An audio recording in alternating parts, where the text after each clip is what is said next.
Only 4 bullets. In the mist, a mysterious mist takes over the town. David and his son go to the supermarket, and out of nowhere, everyone ends up trapped inside while strange creatures appear outside. It's total chaos. People start freaking out, fighting, coming up with crazy theories, and you get that feeling of humanity is scarier than any monster. The tension just keeps building, with bizarre attacks and people losing hope fast. When David decides to escape with his son and a small group of survivors, it feels like we're about to get one of those endings where things finally work out. But nope, they end up stuck in the car, no way out, no gas, and completely surrounded by the mist. Then comes the ending that destroyed everyone. It looks like there's no way to escape. The monsters are out there. David has a gun with 4 bullets, and inside that car there are 5 people. He makes a desperate decision, believing he's sparing them from something even worse. David shoots the 4 others and kills everyone, including his own son.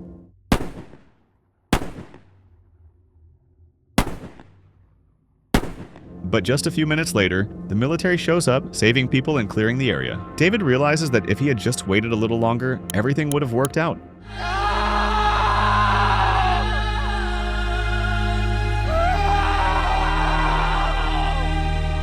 The sacrifice. Midsommar starts with Dani going through a horribly traumatic moment. She loses her whole family in a tragic way and ends up traveling with her boyfriend and his friends to an isolated community in Sweden. The idea was to have this cultural trip full of pretty festivals and flowers, you know? But little by little, everything turns into ritual chaos with bizarre customs, mysterious disappearances, and creepy traditions. Like the Etta Stupa, for example, a ritual where elderly people throw themselves off a cliff in front of everyone, completing their life cycle for the community. Everything is bright, colorful, and sunny, but it's more disturbing than a lot of dark horror movies. In the end, Dani is completely absorbed into the cult. She becomes the May Queen and takes part in the final ritual where the group decides who's going to be offered up to purify the community from evil. 9 people need to be sacrificed. 8 are already dead, but 1 is still missing. Remember her boyfriend? Yeah, she chooses him as the final sacrifice. While everything burns and he screams inside a stuffed bear, Dani first looks in shock, and then gives this smile that basically says, "Now I belong here." It's disturbing because it's a happy ending for the cult, and in a twisted way, kind of for her too.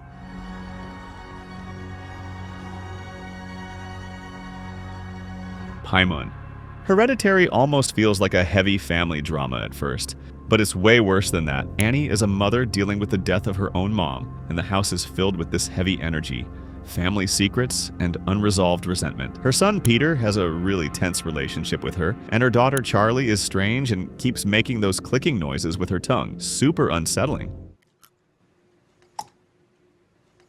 The movie slowly shifts into something supernatural. Bizarre things start happening, people see things where they shouldn't, and there's this feeling of there's no way this ends well. Then we get to the ending and it's pure insanity. After a chaotic, traumatizing sequence, Annie completely breaks down when she sees her husband Steve's burned body, destroyed by flames after she tries to burn the cursed notebook.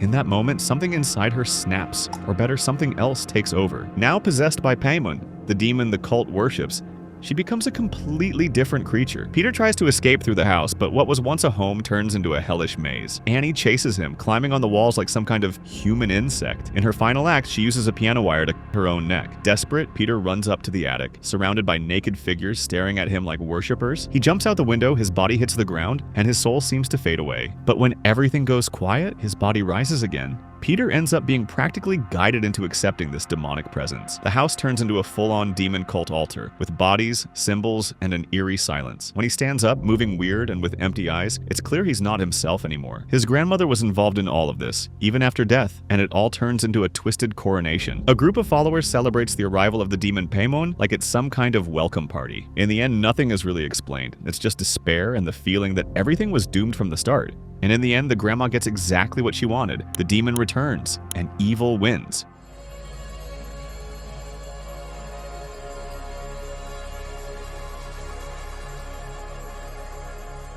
Cruelty.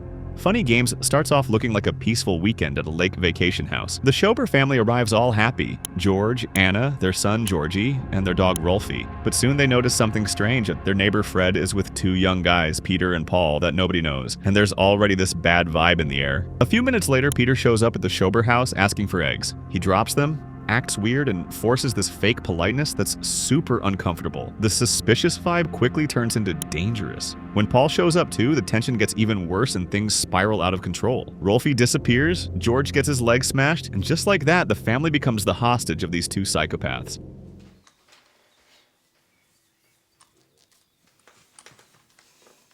And the worst part? They treat everything like a game, with jokes, pop culture references, and even breaking the fourth wall, looking directly at the camera like the audience is part of it. Nothing makes sense, there's no explanation. They're just there for the pleasure of playing with people's lives. The ending is just cruel. After humiliating the family, killing the son, and manipulating everything, Anna actually manages to fight back. She grabs a shotgun and kills one of them, but then the movie messes with us. Paul uses a remote control to rewind the scene, undo everything, and keep the torture going. It's literally evil cheating reality. In the end, George dies and Anna is thrown into the lake tied up while the two guys calmly move on to do the same thing to another neighbor family. Ciao. Ciao, bella. Nothing changes, nothing gets better. We just watch, powerless, and the movie still looks at the camera like it's saying, "You chose to be here." Beyond the flesh.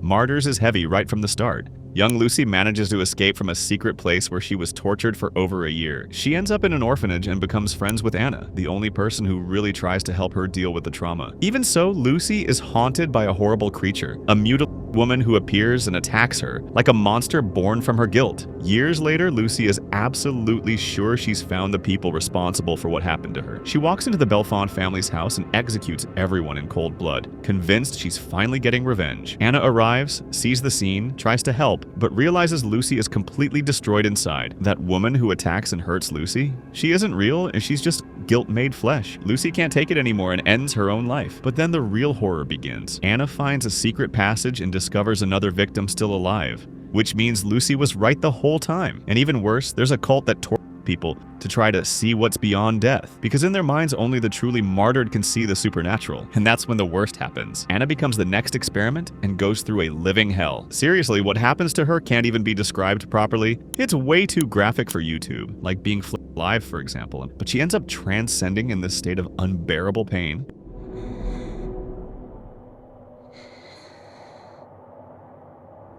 In the end, Anna whispers what she saw after all that suffering into the cult leader's ear. The followers gather, waiting to finally hear the result of their grand experiment. But the leader, Mademoiselle, locks herself in the bathroom, tells one of her assistants to keep doubting whatever comes after death, and simply kills herself, leaving the mystery hanging.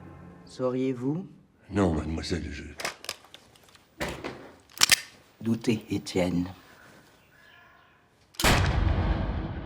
The Barrel, Megan is Missing, starts out looking like one of those teen dramas about how dangerous the internet can be. But it ends up being absolutely traumatizing. Megan and Amy are best friends, but total opposites. Megan is popular, always at parties, with a rough past and a terrible relationship with her mom. Amy, on the other hand, is shy, comes from a loving home, super innocent, and still sleeps with her stuffed animals. Even so, they complete each other, that kind of unlikely but genuine friendship. Everything changes when Megan meets a guy online, Josh. He says he's 17, claims his webcam is broken, and talks in this mysterious, charming way. Even with a bunch of red flags, Megan falls for it. Amy gets suspicious, but trusts her friend. Then Megan decides to meet Josh behind a restaurant and disappears. The school doesn't care. Her friends mock her, but soon the story hits the news. Security footage shows Megan being dragged away by an older man, and from that moment, it's pure dread. Amy starts investigating on her own, and that's when things spiral out of control. She tries talking to Josh, confronts him, but it's too late. While recording a video under a bridge, a man grabs her. Amy disappears too. The police later find her camera in a trash can. At the end, we see disturbing footage from the recovered camera. Amy being held captive, begging for her life,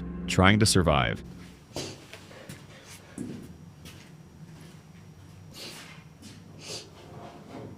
Josh tells her he'll let her go if she gets inside a barrel, but when he opens it, Megan's decomposing body is inside. Then it gets worse. He forces Amy into the same barrel. In the end, he buries them both together while Amy is still alive, screaming in terror. No miracle, no rescue. It's the kind of ending that leaves you frozen, staring at the screen, completely speechless. No! No! No!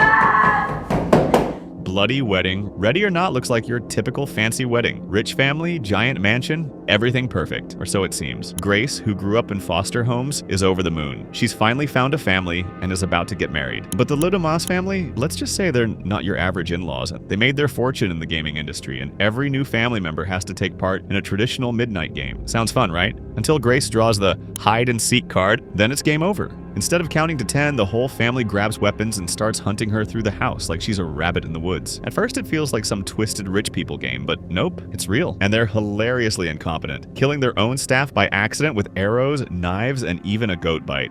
It's one of those situations that makes you want to laugh and scream at the same time. As the movie goes on, Grace learns the truth. The family made a demonic pact generations ago. If they don't sacrifice her before sunrise, the entire family literally explodes. At first, both Grace and the audience think it's nonsense, just another crazy superstition of rich people. But in the end, it's all true. The sun rises, panic breaks out, and just when everyone relaxes thinking they're safe, boom, they start exploding one by one. I think you were right. Even her husband doesn't survive. Grace, drenched in blood, lights a cigarette, and when the police arrive, she just mutters one perfect word. Jesus Christ, what happened to you? In-laws. Mirror death. In Mirrors, the story follows Ben, a former detective trying to rebuild his life as a night security guard at an abandoned department store. The place is full of mirrors, and they're definitely not just reflecting dust and decay. Ben starts seeing strange things. Reflections moving on their own, objects shifting, and something lurking beyond the glass. When he finds a note with the name Essaker, things get even weirder. Then comes one of the film's most shocking moments. Angela, Ben's sister, is about to take a bath. She looks in the mirror and steps into the tub, but her reflection doesn't move. It stays there, staring back at her. Suddenly, the reflection of Angela puts its hands inside its mouth and starts tearing its own jaw apart. And at the same time, it happens to the real Angela in the bathtub. She screams in horror, her mouth tearing wider and wider. It's brutal and deeply disturbing.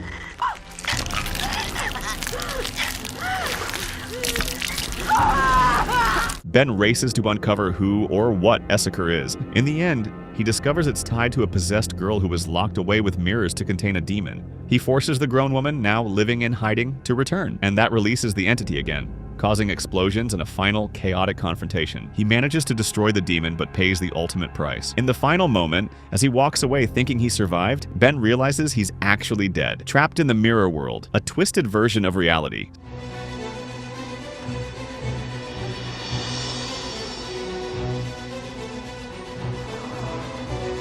True Ghosts. The Others takes place in 1945, where Grace Stewart lives in an isolated mansion on the island of Jersey with her two children, Anne and Nicholas, both suffering from extreme sensitivity to sunlight. The house is always dark, curtains drawn, creating a claustrophobic atmosphere. One day, 3 new servants arrive: Bertha Mills, Edmund Tuttle, and a mute girl named Lydia, looking for work. Grace hires them, believing she's finally found reliable help. But soon, strange things start happening. Footsteps in empty rooms, whispers, and an old photo album filled with pictures of corpses from the past. Grace becomes convinced the house is haunted. She witnesses a piano playing by itself, and when she sees an old woman wearing Anne's communion dress, she attacks her, only to realize she hurt her own daughter. Tensions rise when her husband, Charles, returns from the war. But then he mysteriously leaves again, and Grace is left alone with the kids. Curtains vanish, tombstones appear in the garden, and the servants start acting off.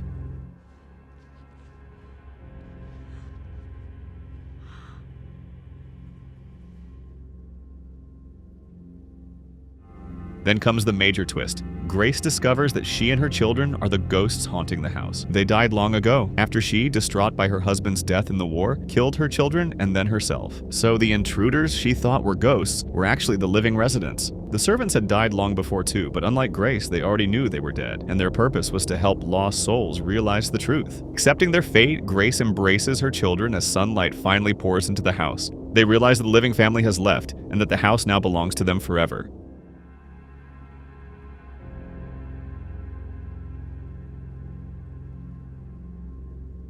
Body swap. The skeleton key follows Caroline Ellis, a hospice nurse who takes a caregiver job at a secluded plantation in Louisiana. She's hired to care for Violet Devereaux and her husband Ben, who's been paralyzed after what's said to be a stroke. But soon, Caroline notices something's off. Locked doors, hidden attics, and old ritual artifacts. Violet reveals that the attic once belonged to 2 servants, Mama Cecile and Papa Justify, practitioners of hoodoo who were lynched by the family 90 years ago. Caroline starts investigating and finds recordings and clues, suggesting Ben's stroke might actually be supernatural. Following advice from a local hoodoo woman, Caroline performs a protection ritual, and Ben starts to regain movement and speech. She tries to flee with him, but Luke, the family lawyer, reveals himself to be part of the plot. Caroline confronts Violet and thinks she's won, using brick dust lines and a protection circle. But the ending takes a horrifying turn. During the fight, Caroline gets trapped inside the circle and her soul is swapped with Violet's, who's actually Mama Cecile possessing Violet's body. I don't believe it. Luke is revealed to be possessed by Papa Justify. Now Caroline is trapped inside Violet's paralyzed body, unable to move, while Cecile and Justify continue to live on, preparing their next victims. Ben and Caroline are taken away by paramedics, alive but trapped in bodies that no longer belong to them. The curse continues, and it's clear it's never going to end. And if you thought her fate was cruel, wait until you see the video on screen now, where we show the worst fates suffered by final girls in horror movies. Click it and watch. I'll see you there.